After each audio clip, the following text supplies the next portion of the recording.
block to the comic shop. Drop a 10 more, son.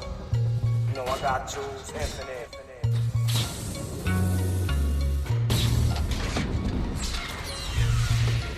Fine. I'll do it myself. You now on that wavelength, time to sign in. As Floyd and Claudius chime in on topics of comics, brought to expand the hip-hop connect with a gauntlet in hand. They got it locked in, they floss in the brand. The block to the comic shop, they cross and examine. Representation's famine and moved on the shelf, and the system is happy with the movement it's dealt. We don't wait for the sick to improve on the health, so we pull a Thanos, fine, I'll do it myself. And it'll come out extra clean, fresh for the fans like an extended scene. With the hip-hop and comic dimension, they activate you with gems they presentin'. Hand in the gauntlet, yes, we gon' flaunt it. Hip-hop marvels will bring you the rawness. Welcome to Hip Hop Marvels Podcast, episode number 1. I be Floyd. What is Hip Hop Marvels, you ask? It's simple. It's a movement and podcast focusing on the impact Marvel Comics and entertainment has on the culture of hip-hop and vice versa. And like Luda, your boy is back for the first time. I appreciate you guys tuning in. We have a great show lined up for you. What does the ones and twos? The Rocksteady crew. Non-fiction. Rap is out of control. Wild Pitch Records. I mean, I can go on and on, but what does all of those things have in common? I tell you. The legendary DJ Eclipse. And we're going to be hollering at him right after this. Don't go nowhere. Hip Hop Marvels Podcast. We got it locked from your block to the comic shop. Okay, out there in Marveland, face front, this is Stan Lee speaking. You've probably never heard this before, so anything is liable to happen.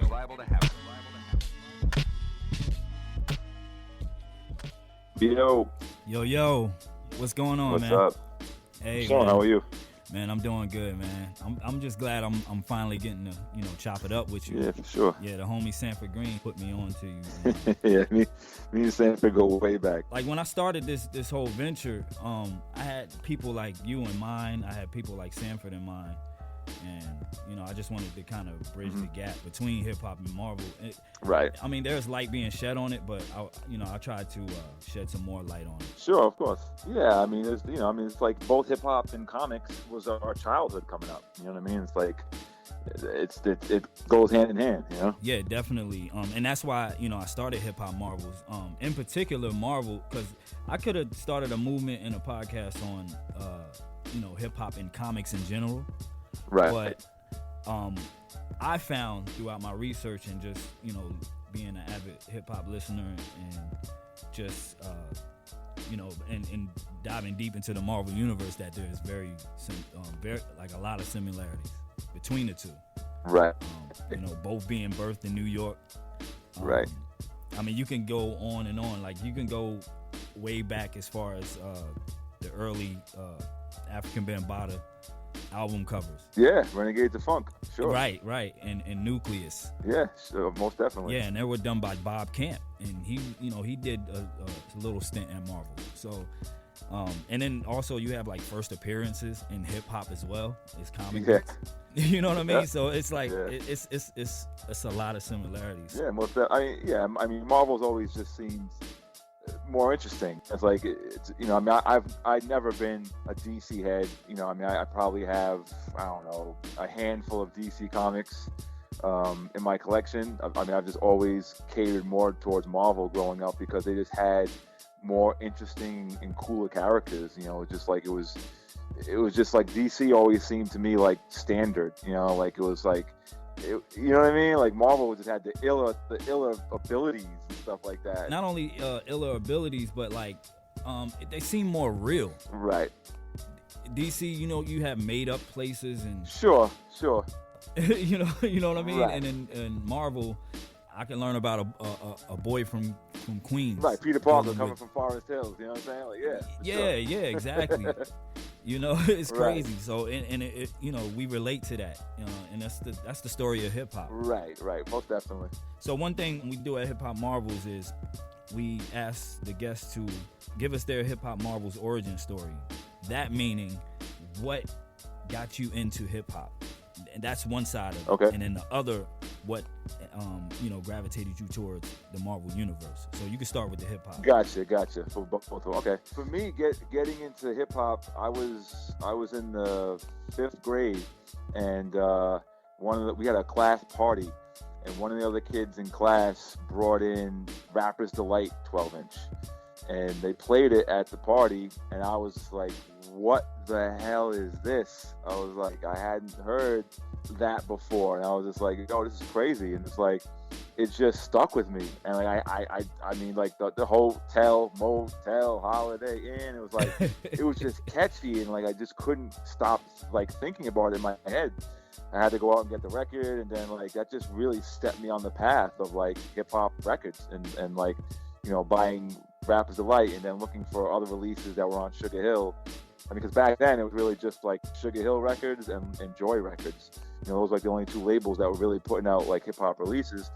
So it was just kind of like starting to get familiar with the names, and like, starting to learn kind of like, the origins of digging as well. Just like reading the credits and like finding out like, okay, well, this group is this person, and this person's this, and these guys are on Sugar Hill as well, and you start like learning about stuff just from doing the knowledge on it, and just like reading the credits and stuff like that. So that was my first experience with hearing it. And then obviously it's like, within a year or two of like Rapper's Delight coming out, you start really seeing the movement. I'm from Providence, Rhode Island, so we're 3 hours north of New York. So everything takes a little bit of time to get from New York to everywhere else. But by the time, like, let's say Planet Rock came out like a couple years later, I just remember like everyone in school was like full-fledged hip hop. You know what I'm saying? Like everyone was like breaking, and like, there was a couple people I knew that were like DJing, and like, there was people trying to rap. It was like, it was really taking over by like the early 80s. And so like, it was just like, the whole thing just, grabbed me, and I tried my hand at everything. I used to like, I used to break, I used to try to do graffiti, I used to try to write rhymes, and then I was buying the records already because I wanted the music. And so I was playing the music on my mom's stereo system, so it's like, once I kind of like tried all the elements of hip hop, I realized that like DJing was kind of like the thing I really wanted to do.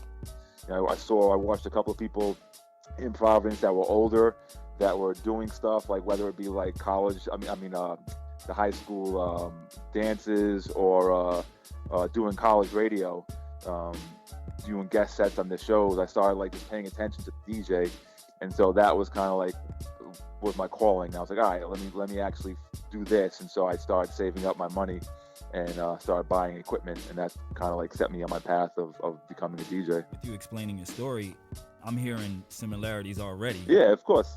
It's totally the same thing. I mean, I'm thinking about. I've never thought of. I've told my hip hop story so many times. It's like I know it, but like I've never talked about comics. So I'm thinking about it now, and this is like, it's very similar. It's like, comics.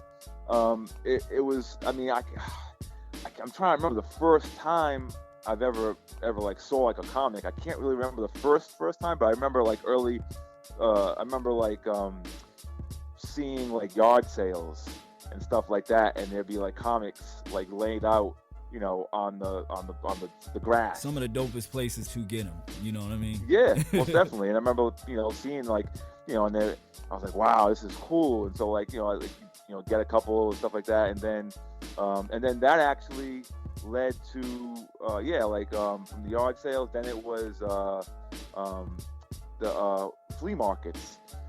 We would go to flea markets every once in a while, and it would be a similar thing. It's like, flea markets are like, I guess, like the equivalent to like, LA swap meets, where you just go into like this building and there's just like tons of vendors, and there'd be comic book tables set up, and I would just always go to the comic book table and like, how can you not, as a kid, be gravitated towards the art, you know what I'm saying? And like the characters, like they're speaking to you. So I just started buying stuff, and then as you start buying stuff, you start reading stories, and you start, recognizing which characters you like more than others. And then once, you know, you get a little bit older and like, you know, by the time like, let's say middle school into high school, you know, you find other kids in your class that are into comic books. And so everyone's bringing comic books in, you're trading comic books, you're telling stories, you know, it's just, I remember actually when, what was it? I left Rhode Island in '85 and I had borrowed, I saw one of my friend's comics, and then like, I actually ended up not going to school like the last day or something like that because we were moving. And so I still had his comics. And sure enough, he came to my house that day, like after school, Wow. like, yo, I need my comics back. I need those, I yeah. was just like, no doubt. Yeah. It's like it was that serious. Like you weren't leaving with someone's comics. You know what I'm Yeah, saying? and it's the same. It's, Yeah. For me too, growing up, it was the same with you know, cassettes too. Like, hey, you got my purple tape. I need that back. Sorry. Oh, of you know course, what I mean? of course. It was the same. It was the same thing. So for you, like, who would you consider your favorite character? Oh man. Or better yet, like which? I guess it could be a two-part question. Like, who would you consider your favorite character, and which character most represents you? That's good because I've never really thought about it in that way. I mean, I guess as a solo character, Iron Man was kind of always like in my top. That's my favorite too. And then as a crew, X-Men, I think was like my favorite crew. Those are always my favorite. But then like, I mean, Hulk, Fantastic Four, those ones, like those were the ones I probably collected the most of. Like those were my tops. And then there was, you know, obviously there's other ones too, but those ones were always the ones I had to, you know, like get every issue like back to back to back. And then as far as like, wow, I mean, the character most like, I think I'm probably more like a Cyclops. Okay. Because, you know, he's more of like a leader. He's kind of like, you know, he's very straight faced. He's very, he doesn't, you know, he's responsible. I'm kind of like that. You know, like, I mean, I like to crack jokes and stuff like that, like, you know, on the radio, and I'm a funny guy, but like for most part, when it comes to business, You're serious. I'm always the one that handles our business because of default. Like, I'm just the most responsible. I mean, to the point where it's like, you know, the people in my crew always joke that I'm like a robot, you know, because it's just everything's kind of like, you know, just done. So, you know, I guess Cyclops would be my character. For me, like, well, I'll tell you a little bit about my hip hop Marvel origin story. For me, it was Boogie Down Productions. It was Criminal Minded. That was my introduction right there. And after hearing that, I actually stole it from my uncle. I was living with I was living with my grandfather, and he kept all of his cassettes underneath his bed in a Nike shoebox. And, right. So whenever he would leave to go to work and stuff like that, I would just go under the bed and go through all of his tapes and play them. And that one just the beats on that thing, and yeah, it, that was classic. I mean, I remember when that and Everything Rock Am, when those came out, those were game changers.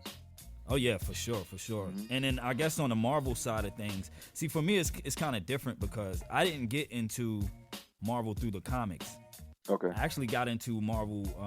I don't know if you remember. You remember the Marvel Universe trading cards that dropped back in the early '90s? No, I don't remember the cards. Okay, so yeah, they had the Marvel trading cards. I think it was by a company called Impel or something like that. And later moved on to like Fleer and stuff like that. But, right. On the back, you would have like the attributes and everything, like the the nicknames, the group affiliations. So it's basically like a card version of the Marvel Universe series. Yeah, pretty much. Okay. And then on the back, you would have their arch enemies and like their first appearances. Right. So with that, I would go hunt for those first appearances. I would go and that's what brought me to the to the comics. I would go to the comics shop and search for these, and then upon searching, I would find out about other heroes. And see, before that, I only knew of a few superheroes. Right. Like the more prominent ones, like Spider-Man, Hulk. Yeah, of course. And then even the DC ones, Superman, Batman, right, Flash, and stuff like that. But I thought that was it. Right. So when I got these trading cards, I'm seeing characters I never saw before in my Sure. life. I'm seeing like Wolverine and Rogue. I'm like, who are these people?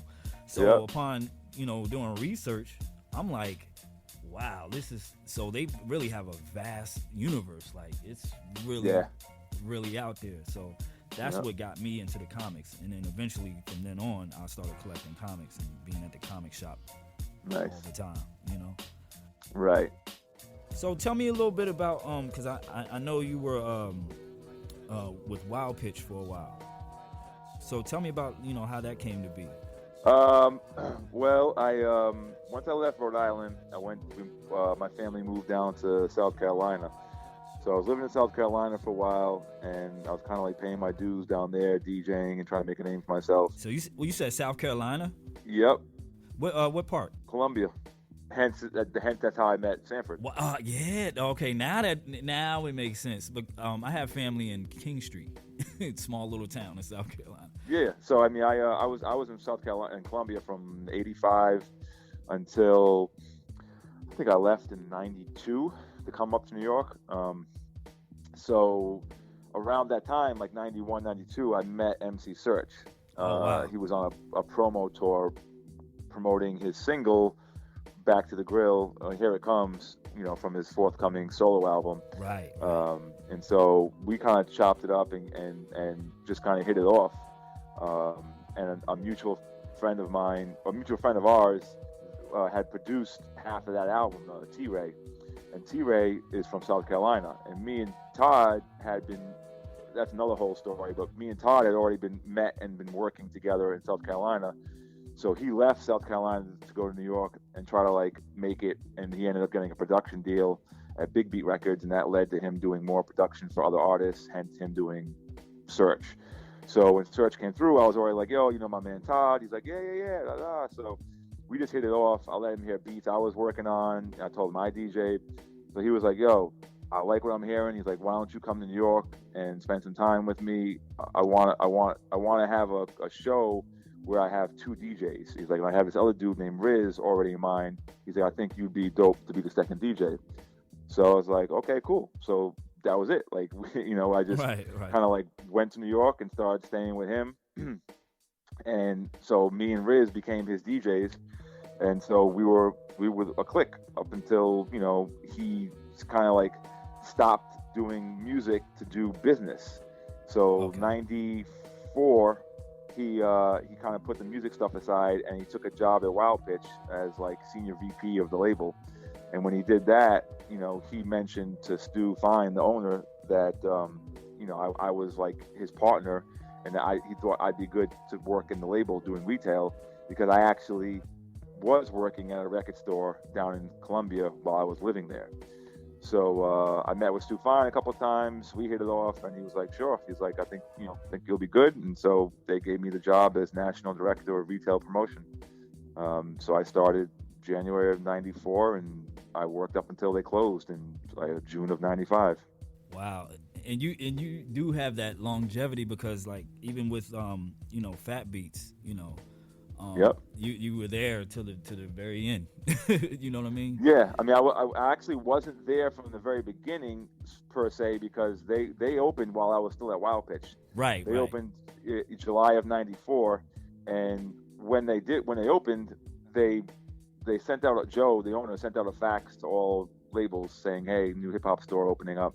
So I remember getting the fax and being like, oh, this looks dope. You know, so I told Search, I was like, yo, I'm gonna go check this out. You know, why don't you tag along? So he's like, all right, cool. So I brought him to the grand opening, whatever. And, you know, we go in, and like, they didn't have the store fully set up yet, because they were actually still like there was still like graph writers still putting up pieces on the walls.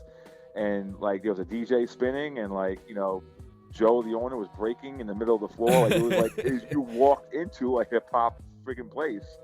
And so I just knew right off the bat, like, yo, like, this is where I want to be.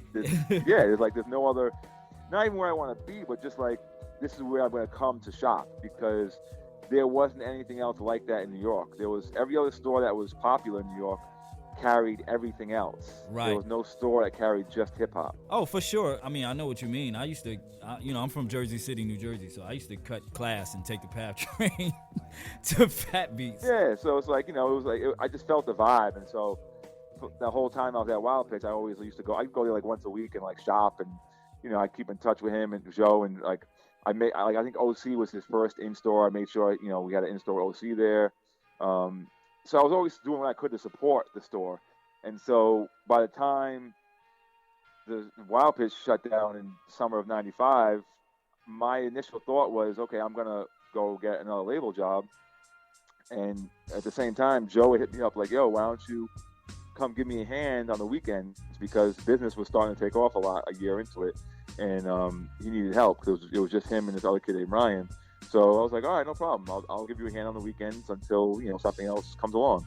And that was my plan. And then, it got busier and busier and busier at Fat Beats. And the weekends went to the week. Pretty soon I was there all the time. And then, within a year of working there, Fat Beats blew up. Summer of 96, we were getting ready to open up a new location in New York. We were getting ready to open up a location in LA, a location in Amsterdam. We were getting ready to open up the Fat Beats distribution. It wasn't overnight, but it was it took a year from the time I got there until, everything just clicked. It was just the timing was right. Stretch and Bob were playing tons of dope joints that people were like, well, where do we get this stuff? They were like, yo, go to Fat Beats. So it was the promotion they were giving us.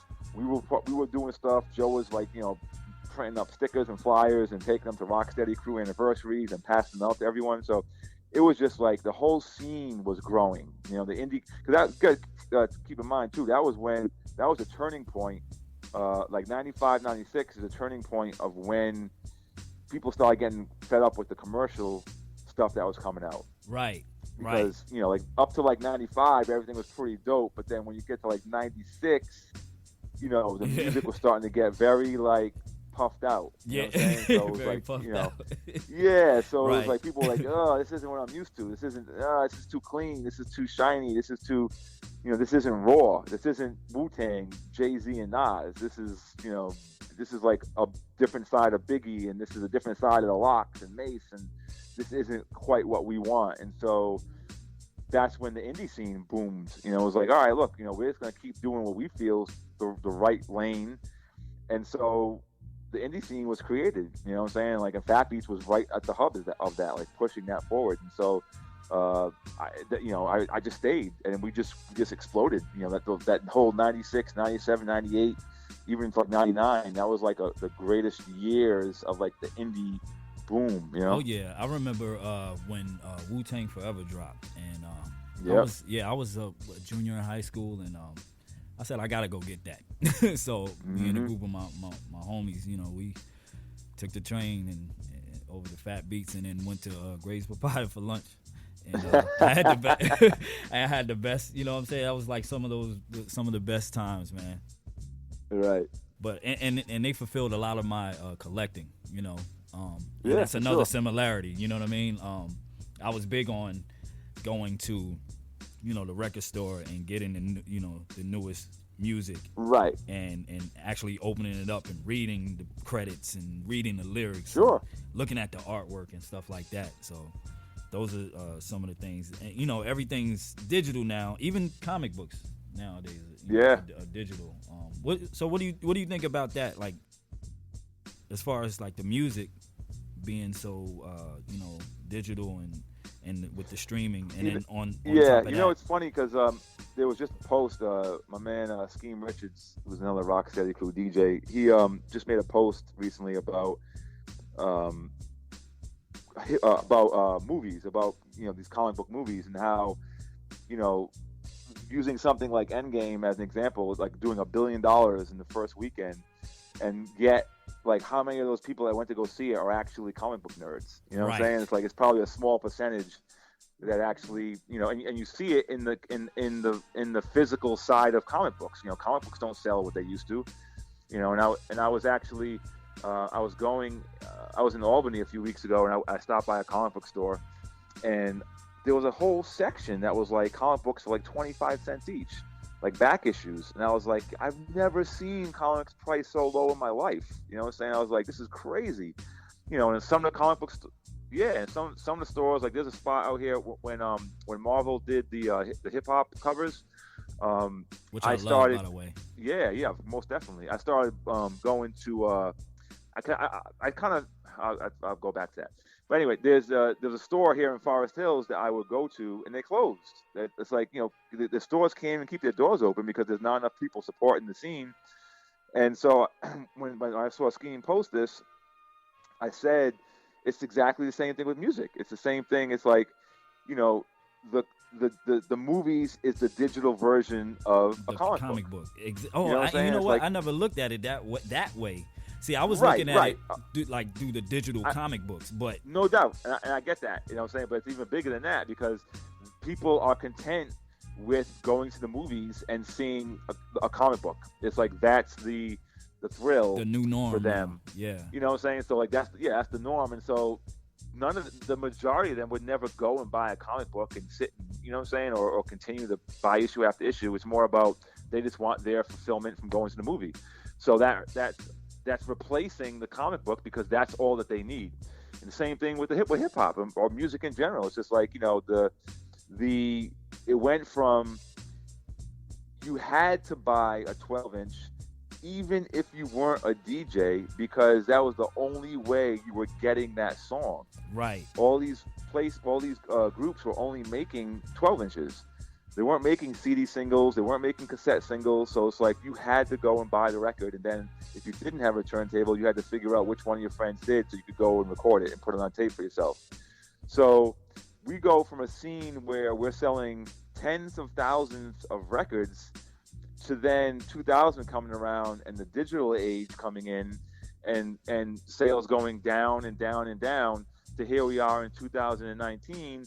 And everything now is limited, and everything is now being pressed for collectors. People that are buying vinyl now are strictly collectors. They're not DJs that are using the vinyl to go out and play. They're using it to put. It's like art now. It's right. Like this is dope. I want this in my collection. But everyone plays out digitally now. It's like it's taken over everything. Like there's very few people that play out vinyl. It's like everything's digital, and so. In both cases, it's the digital age has hurt the physical, Yet another similarity, a shaky one at that, but you know what I mean? But another similarity between the two, you know what I'm saying? So yeah, that's crazy. But I seen your Crate Diggers episode, and that was, oh my goodness. So like how extensive is your comic book collection? Is it anything It's not that many. I mean, I probably have. I actually just kind of went through them the other day to organize them a little bit better. I have about 12 boxes. So what do they hold? Whatever the box holds, I don't know, a couple hundred maybe each. So I probably have like 2,000-3,000 comics. It's for me, most of my collecting was when I was younger. Right. And then once I kind of it didn't hip hop and comic books didn't exist at the same time for me really.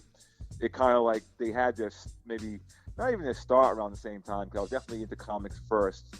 But by the time I was full-fledged into buying vinyl, comics was for me was on the way out. Like I was done with that, and it was now time for me to buy vinyl, and that was what was getting my money. And so I stopped collecting, and then years would go by, and then it would be periodically that I would collect. And usually, that's how it was for me. Yeah, usually it would happen when I was on tour. Like whenever I go on the road, when you're taken out of your element and you don't have your usual routine at home, you kind of like are looking for stuff to do. So when you're on the road, we'd go into a city. Like usually the first thing I would do is either go to a record store or go to a comic book store, and I'd go and I'd see what was going on. I'd go to a comic book store and I would buy like maybe 5 issues of everything I liked to see where the storyline is going. And I'd buy 5 Fantastic Four and 5 X-Men and 5 Iron Man and 5 Hulk, and I tried to see like what was going on now. But it got so frustrating for me because it had been so long since I was out, and like they had splintered off like a lot of the series. So like there was like different X-Men. There was I couldn't keep up. I couldn't keep up with with what was. It was just like, and then like series had started over, and I was just like, I'm like, this is too much, So I give up on it.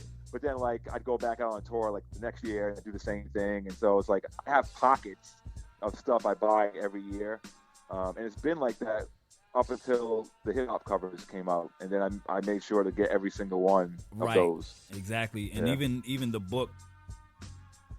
Yes. The full. You know, they had the every full one. Yeah. Mm-hmm. Yep. When those dropped, man, I thought that was the illest thing ever. To be honest. Yeah, you know what's funny too is with all of this, with that, and even with with Sanford doing Pete Rock's latest cover. Right.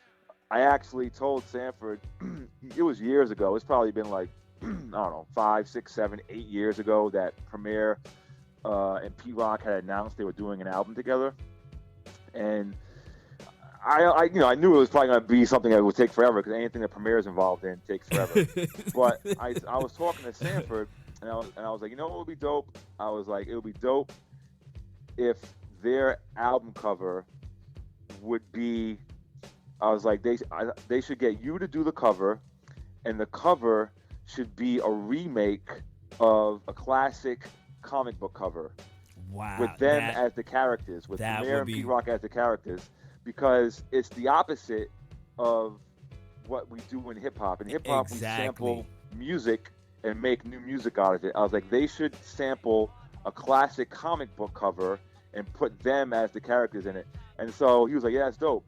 So I emailed Pete and Preem and said, yo, I got a friend of mine that's a dope graphic artist named Sanford Green.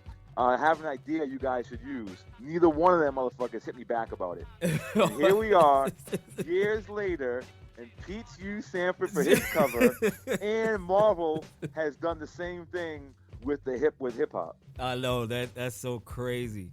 Yeah, that's so crazy. But it's like it's a back and forth thing, and like you mentioned, like that would be so dope. Like for artists and producers and DJs to kind of sample their work, and what they do. Totally. Totally. And a lot of projects that you were involved with, the artwork has been great. I remember getting nonfiction, The Future Is Now, and I was wondering like, who in the hell did this cover? Like, you know what I mean? And even with the Cannibal Hulk, that cover is phenomenal. Yeah, I mean, it's like a lot of that stems from Bill, because Bill as well is a crazy comic book head as well too. So it's like we all have our collections and our memories from childhood of like what we came up on, and so when it was time for nonfiction, he knew what he wanted to do for the cover, so we reached out to Mayor One to do the artwork, and he wanted it to be kind of like representation of what was going on in the world. And when Ill Bill's first solo album came out, same thing. Like he it's a comic book cover. Shit, what's the dude's name? He had to do it. It'll come to me in a minute. But he's on comics. It's like we don't just like try to redo stuff. We try to like make use official people to keep it authentic. You know what I'm saying? So it's like we've used people that we liked growing up, and with the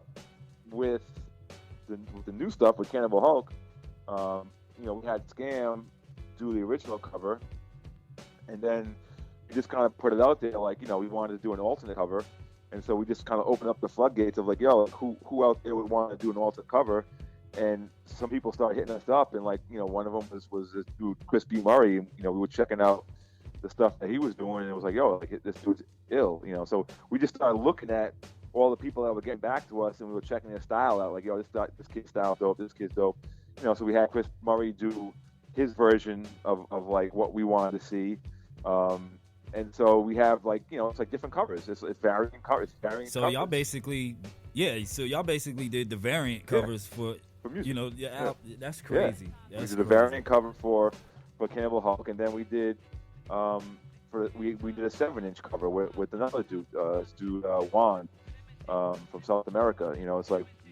He has more of like a He-Man kind of a style, and we like how his it made Hulk look like really old school. We like that. So we have vision of what we want to see, and we appreciate the art. You know what I'm saying? So both from comic book standpoint and just from a collector standpoint and as a fan standpoint, we want our money's worth, and so we want to give people their money's worth when we put out projects.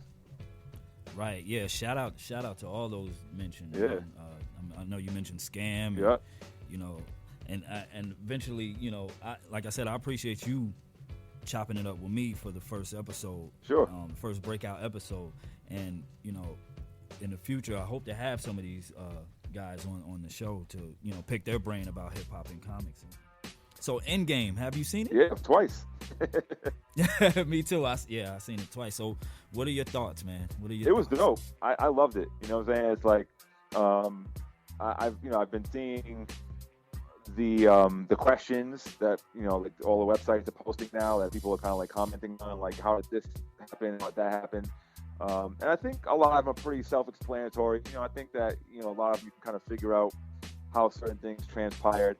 I do have my main, not even gripe, but just question is, I want to know is how did old Nebula, when she came back to the future, obviously she came back to the future because she took future Nebula's PIM particles. So that's how she got back. How did she bring Thanos and the shit back if they didn't have any PIM particles? That's what I want to know. You know what? That's a good question. Yes, I haven't seen anyone. Yeah, because because she would have to either, unless she shrunk the ship down or even something. that, I don't if know. that's the case, then why did he? But she would need more particles. Right, because here's the thing: it's twofold. Because first off, either way, whether it's one thing of particles or a billion things of particles to bring the whole army back, she would have had to get Thanos more particles. That never happened. So she just opened up the portal and he came in. So if that's the case, any of the Avengers could have done that. They wouldn't have needed the PIM particles. They could have all just came back at any time if someone was right. But that wasn't the thing. They said they had to have the PIM particles. And each one of them had to have PIM particles. It wasn't like they were like, hey, why don't us three jump in this ship and just use one PIM particle for the whole ship? They each had to have one. So if Thanos came back with a gazillion goons, how did they get the PIM particles to get back? That's actually a great question. Like, that's for me, the only thing for me was the snap, right? Right. So if you have all 6 stones, right, and they're so powerful to the point to where, you know, you can annihilate half the population of the universe. Right. Why does it take a snap? Why not as soon as I put the glove on, I could just wish that into existence, or you know what I'm saying? Because it was crazy during that the last act of the movie, where I think they were trying to run the gauntlet across, you know, Captain Marvel was trying to get it to type the fan. Yeah, in a football type manner, you know. Yep. And you know, Thanos kept dropping the gauntlet and putting it back on and trying to snap. Sure. And you know, that first time he dropped it, and I think he threw Captain Marvel some distance. Yes. He put it back on. Yeah. At that moment, the game was over. Right. You right. know, to me, you know. So that's my only gripe with it. You Sure, know, I'm of course. You know, does it really take a snap? Because even when Tony got it, he had to snap. Yes. You know? Well, I guess because that was what they originally did in the comics, we're now programmed to think that that's the only way to do it, you know, so. Right, exactly. Maybe I'm thinking too hard, but, yeah, you know. I mean, that's actually that for sure. You know, another thing, too, that is kind of like a question is when Captain America went back at the end, he left with Thor's hammer. What did he do with it? He didn't come back with it. Oh my goodness! You know what? He didn't. He just came back with the shield. Back with the shield. What did he do with the hammer? You know what I'm saying? Where's the hammer? Yeah, that is a good question. So those are my two. But that last act though. Oh, it was great. I mean, it was. That was a live comic book most definitely panel, like the 2 pages. They touched on everything. They gave endings to everything. They gave beginnings to other things. It's like I thought they did a great job of tying it up. Yeah, full circle. So I have one more last question. So, all right, we know there's 4 elements in hip hop, right? Some say 5 being, you know, beatboxing. Sure. So, and we know there's 6 infinity stones or gems that go into the gauntlet, right? Right. If you could add 2, to the 4 elements to make up hip hop's infinity. Oh, wow. Gauntlet. To make that gauntlet complete, which other 2 elements would you add? I know it's a tough question. Which 2 elements? Well, I'll have to say, because I've seen this said before, beatboxing. Since it's not a, it doesn't really fall under an MC. It doesn't fall under a DJ. You know what I'm saying? So let's give beatboxers their own element. And then a 6th element. Let's say, let's give it to man. What do we have to do? I'm gonna say knowledge. I'm gonna say knowledge. Just the knowledge of everything, of the whole culture. You know what I'm saying? That because that's the thing. It's like when there's the discrepancies nowadays where everything that's rap is filed under hip hop, but that's not true. Right. You know what I'm saying? And I was going to elaborate on that with that same point, and as to why you mentioned knowledge. That's actually great, because if you put that all together in a gauntlet, a lot of folks these days need it. Sure. You know what I'm saying? They need to put it on and maybe snap a lot of things out of existence. Yeah, you know what I mean? But but man, I appreciate you taking the time out, to chop it up with us. No doubt. This means a lot. You're the first guest. I appreciate it. And I'm trying to, like I said, I'm just trying to, not necessarily bridge the gap, because there really isn't any gap between hip hop culture and Marvel entertainment. But like I said, I'm just trying to shed more light. No, I mean, you got to do your part. I mean, but it's look, I'm following you because I don't, I need my fix. You know what I'm saying? It's like, as much as I'm into hip hop and into comics, I'm getting what I need from your posts. You know what I'm saying? It's like I'm not seeing that enough elsewhere. So it's like, whether there's other elements that exist out there that do cater to both, we need more. You know what I'm saying? It's like, and so you're playing a part that, I find what you post as dopeness. You know what I'm saying? I think it's worthy, and I think it's stuff that it's putting me on the stuff that I might not have seen. You know what I'm saying? So it's like you're playing a part that's needed. You know what I mean? Right. It's much appreciated. I'm just trying to, be that hub between the two. Right. Because, I mean, there's stuff out there. There's a lot of artists that are not known yet. There's, MCs that are not known yet. DJs, across the board, and even the known ones. And I just want to kind of give them their shine, because like with you, you're a legend in this hip hop. But a lot of people may not know that you're a comic head, or a Marvel head, Sure. I had, I don't know, several years ago, actually, when Marvel first started doing the hip hop covers, I had Axel up on the show to talk about, how they came up with the idea for it and all that stuff. So I did, he came up with the whole show. We talked comics, and, I played a couple of joints that were like, comic influenced. And I played like, the Last Emperor Secret Wars, and there was so many new listeners that caught that show only because I had Axel on it, and they knew him from Marvel, but they didn't know the hip hop side of things. So people hit me up like, "Yo, who did that Secret Wars joint?" So yeah, it's exactly what you're saying. Like there's elements of both that people wouldn't like if they knew they were there. Right, and I'm just trying to be that hub. Right. For them from each side, because like I said, there's people in hip hop that don't know much about Marvel and vice versa. So I'm just trying to hone in on that. But yeah, man, I appreciate you chopping it up, and anything you want to plug, anything you want people to know or to check out. I mean, if they can catch me, I'm on Sirius XM on Shade 45 Sunday night from 10 p.m. to 12 a.m. Eastern time. People can just check me out there and continue to hear good music. The same way they can appreciate good comics, they can still appreciate good music by checking that out. I think I'm gonna go for Sanford next. So I'm gonna hit Sanford up and weed out some of these people in hip hop that are into Marvel. I'm gonna get them. Yeah, you got to. And then somewhere on your list, like maybe down the line, you got to get Pete Rock, because I actually reached out to him. I know he's overseas right now. Right. But I definitely want to get him because I actually wanted to, talk about. You see how everything connects though. Talk about his new album and then. Yeah, of course. Sanford Green doing the cover. Yeah, most definitely. Like, That's what I'm saying. It's crazy. It just comes full circle. Sure. So. And he, it's funny because when I had Axel up on the show, he said that,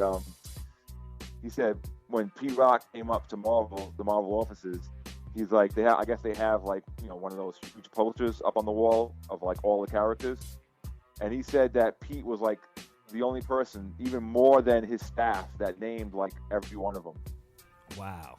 He's like my staff doesn't even know all the characters on that poster. He's like, and Pete like named them all. That's crazy. But I mean, I wouldn't second guess it. You know what I mean? Yeah. So, but yeah, I appreciate you chopping it up, man. It's been good talking to you. You too, man. All right, peace. I'll talk to you. Peace. All right, everybody, we back. Thank you for tuning in. Hip Hop Marvels Podcast, episode number 1. Big shout out to DJ Eclipse. Appreciated talking to him. Make sure you subscribe. We're on multiple platforms. Make sure you follow us on Twitter. Follow us on Instagram at Hip Hop Marvels. That's at Hip Hop Marvels. And we're going to continue to stay hip hop and stay marvelous. Till next time.